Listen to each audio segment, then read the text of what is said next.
Hey top drivers, in this video, we're diving into a crucial yet often misunderstood topic in the world of car setup: tire pressure and operating temperatures. In real-world motorsport, tires are by far the most critical component on any race car. Understanding their behavior is a top priority for any race engineer. The same principle applies to sim racing. Although today's simulations are incredibly advanced, no sim can perfectly replicate real tire behavior. However, with telemetry and data acquisition systems like Motec, along with specific techniques, we can gain a much clearer understanding of how tires perform and assess their behavior objectively. This allows us to fine-tune setups to optimize both pressure and temperature.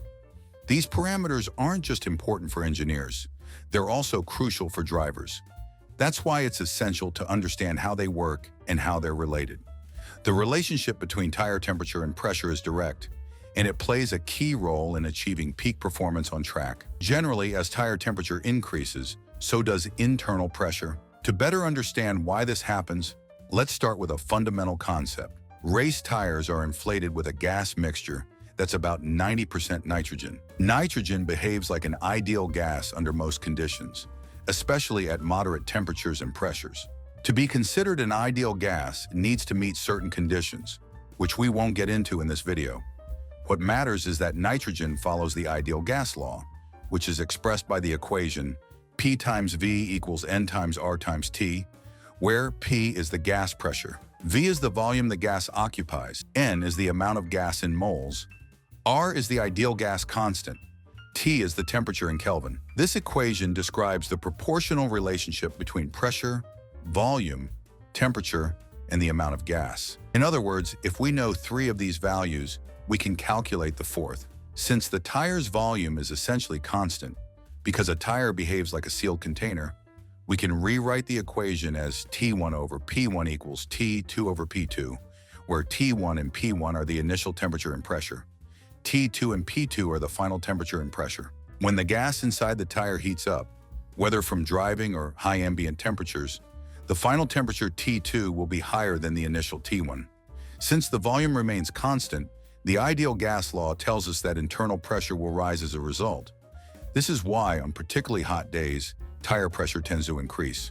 On a practical level, this happens because as temperature rises, gas molecules move faster and collide more frequently with the inner walls of the tire, increasing the pressure. As we can see in the video simulation, when temperature is low, gas molecules move slowly, resulting in lower pressure. Conversely, as temperature rises, molecules move faster, causing pressure to increase. To sum it up, we know that tire temperature increases while driving due to various factors, such as elastic and viscous deformation of the rubber and friction with the track surface. The direct result is a rise in pressure caused by gas molecules expanding and moving more rapidly, which in turn generates higher pressure inside the tire. But how do these pressure changes affect handling and driving feel? In the context of suspension dynamics, tires are often considered an additional spring that works in series with the main suspension spring.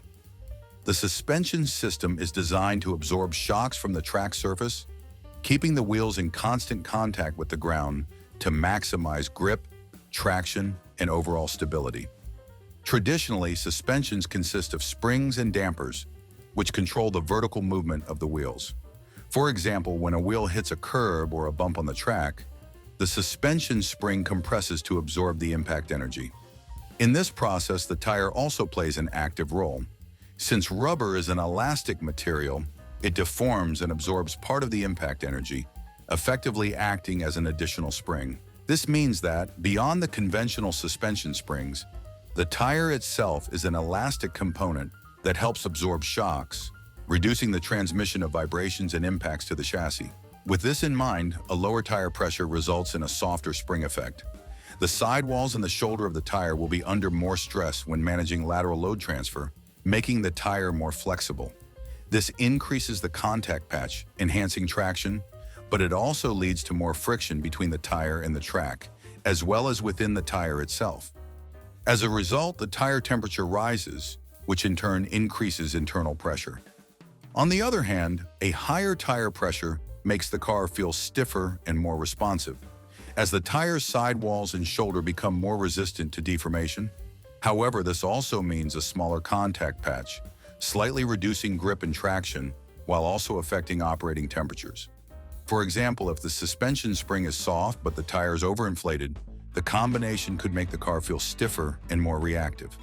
The soft suspension allows for greater compression and load transfer over bumps, while the high tire pressure sharpens steering response. But this also increases the risk of losing traction, especially in slow corners, where a larger contact patch is crucial for grip.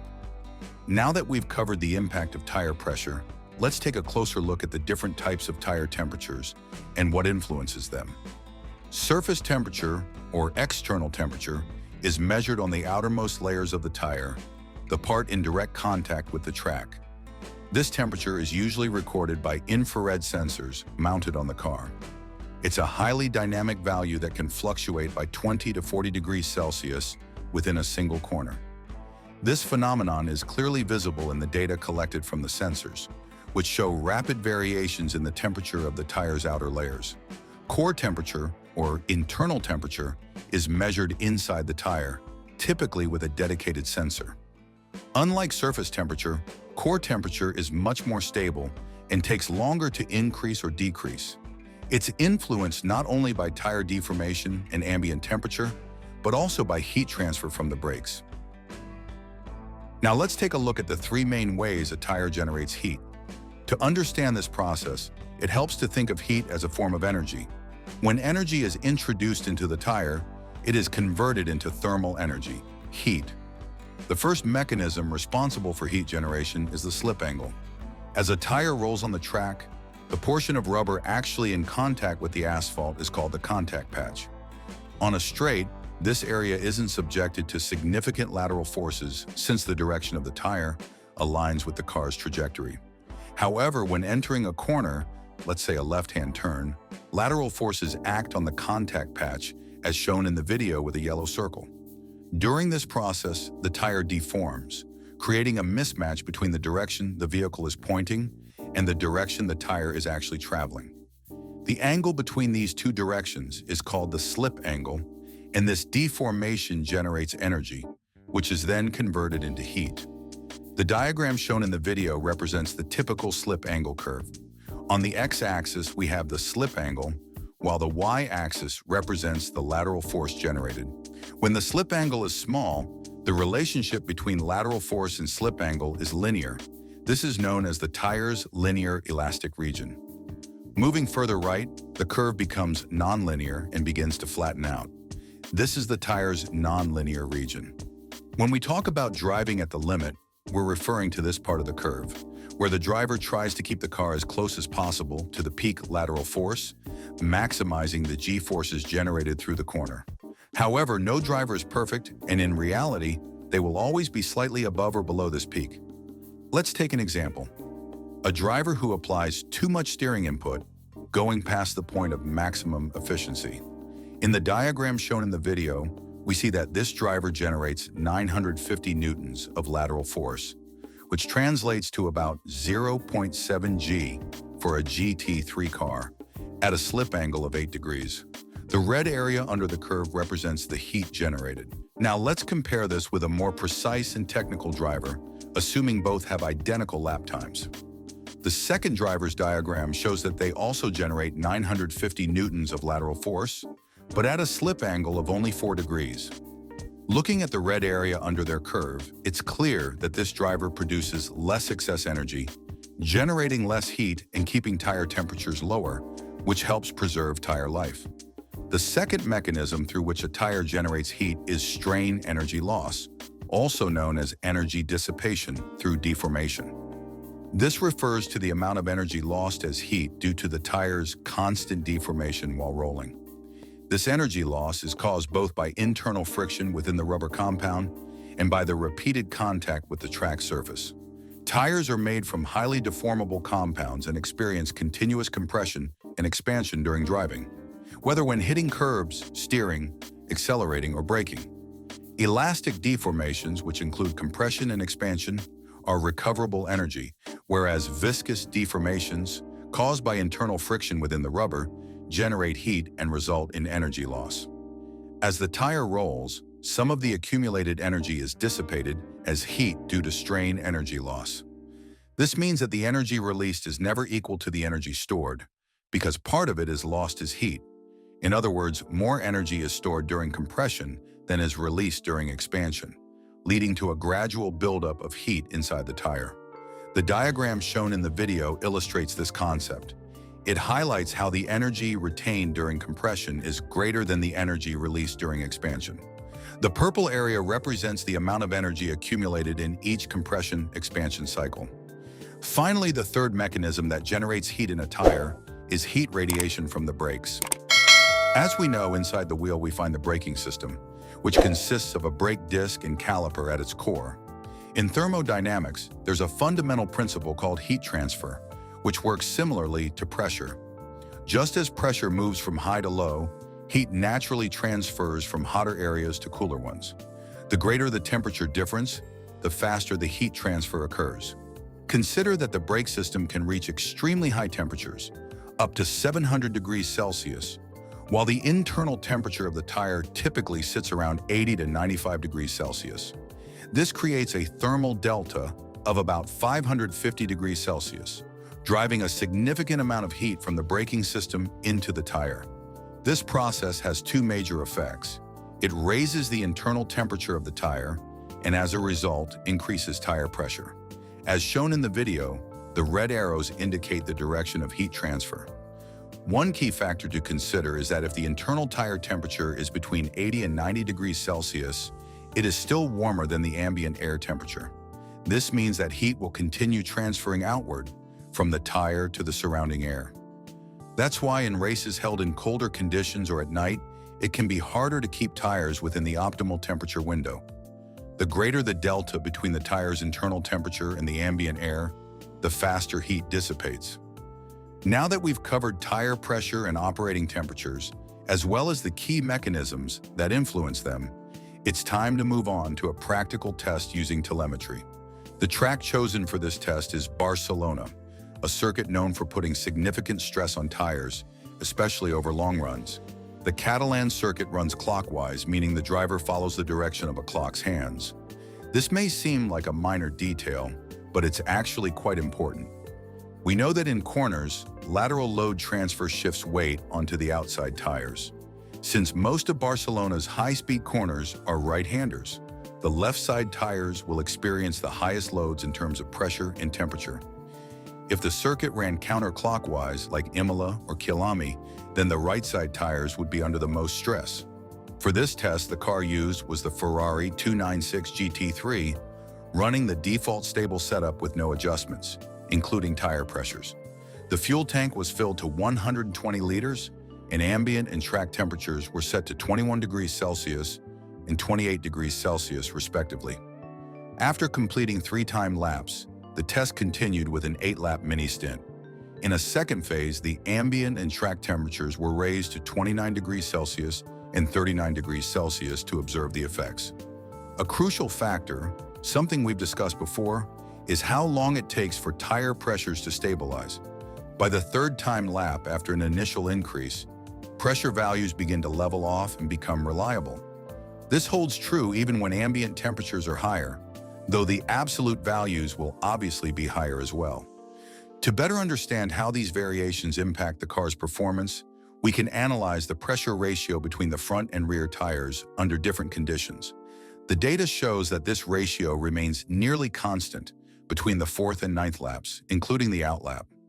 This means that already by the 4th lap, it's possible to start evaluating the car's behavior in relation to tire pressures. By diving deeper into the telemetry data, we can extract even more useful insights about the track and potential setup adjustments. As mentioned earlier, the left side tires experience the most stress, but by analyzing lateral G-force values, we can see that in multiple sections of the circuit, the tires are constantly under load.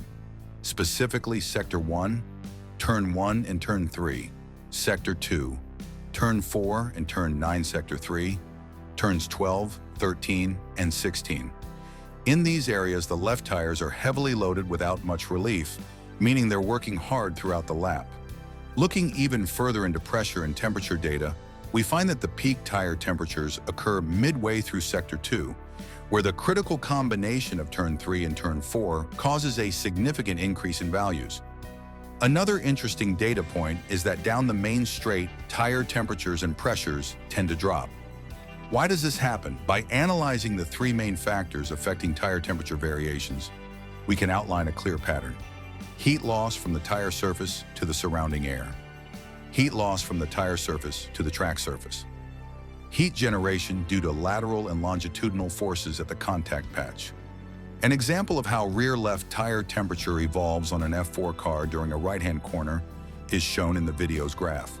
However, it's worth noting that Assetto Corsa Competizione does not log surface temperatures in telemetry, a rather questionable design choice that limits detailed thermal management analysis. We used iracing telemetry data to analyze the behavior of the rear left tire. The graph displays car speed, lateral and longitudinal acceleration, and the tire's outer surface temperature during the straight leading up to a corner. At this stage, we can observe a gradual decrease in temperature over time. There are no lateral forces acting on the tires, and longitudinal acceleration steadily drops to almost zero, while speed continues to increase. At point 2, the driver begins braking. Here, longitudinal acceleration shifts from 0 to its maximum negative value. However, despite the strong deceleration, tire temperature remains relatively unchanged. This happens because the heat generated by the forces at the contact patch is more or less balanced by the cooling effect from air and asphalt. Everything changes when lateral acceleration starts to build. Point 3. From this moment on, we see a rapid rise in tire temperature, which peaks approximately at the same point where lateral acceleration reaches its maximum. Point 4.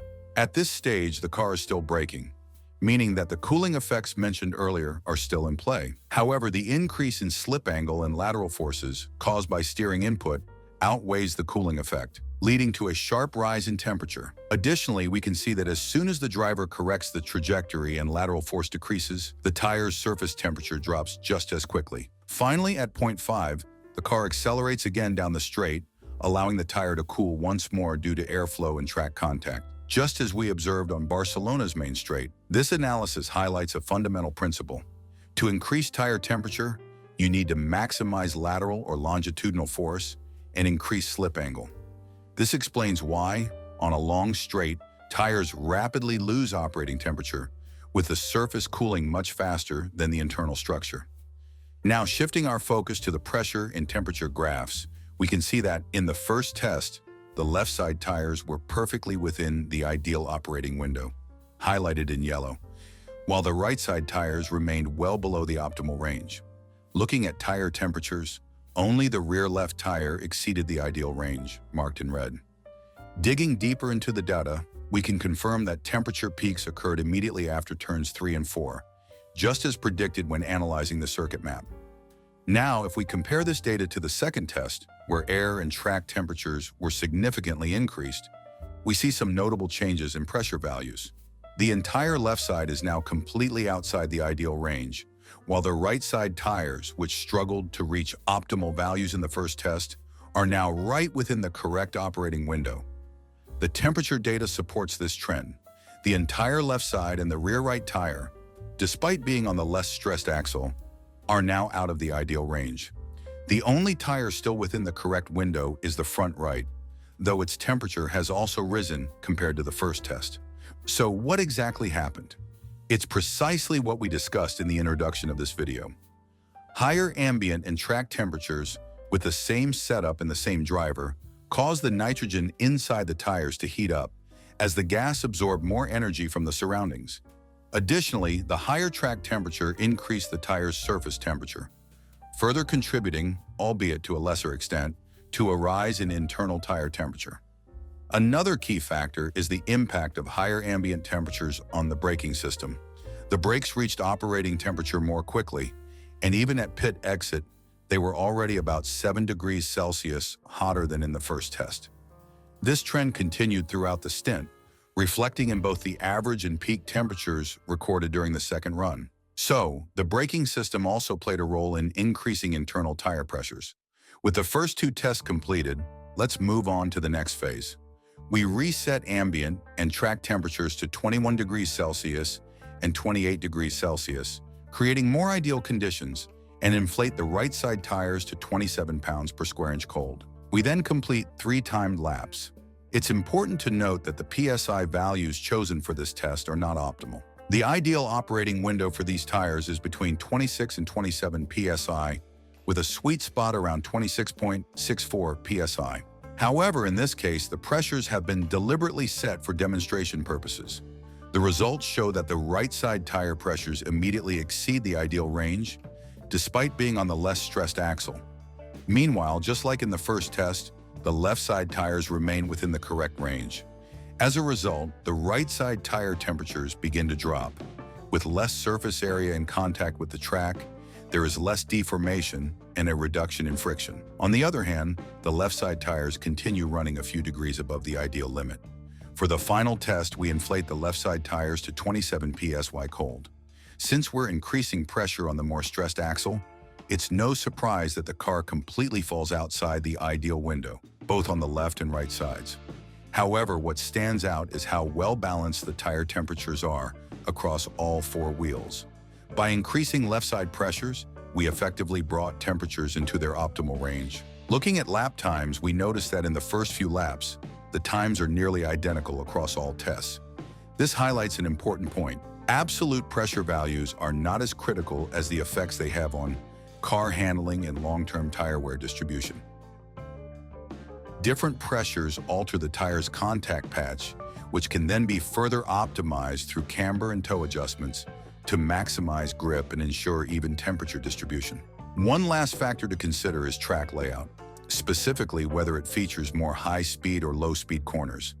This can influence pressure choices regardless of ambient temperature, unless conditions are extremely hot or cold. Take Monza, for example, where the front right tire is the least stressed. In this case, you could consider lower pressures to increase the contact patch and generate more heat, or opt for a higher, stiffer setup, sacrificing operating temperature in favor of sharper response. There's no one-size-fits-all answer without factoring in ambient conditions and race duration. However, given that the front right tire is most heavily loaded at the Variante Ascari entry, where the car attacks at high speed, it might be beneficial to go for a stiffer sidewall and shoulder. This would improve direction change response and provide better resistance to high lateral loads. Of course, we could also inflate the tire to the maximum PSI allowed, turn it into a balloon, and head out for a few laps. But honestly, that would be a completely pointless test.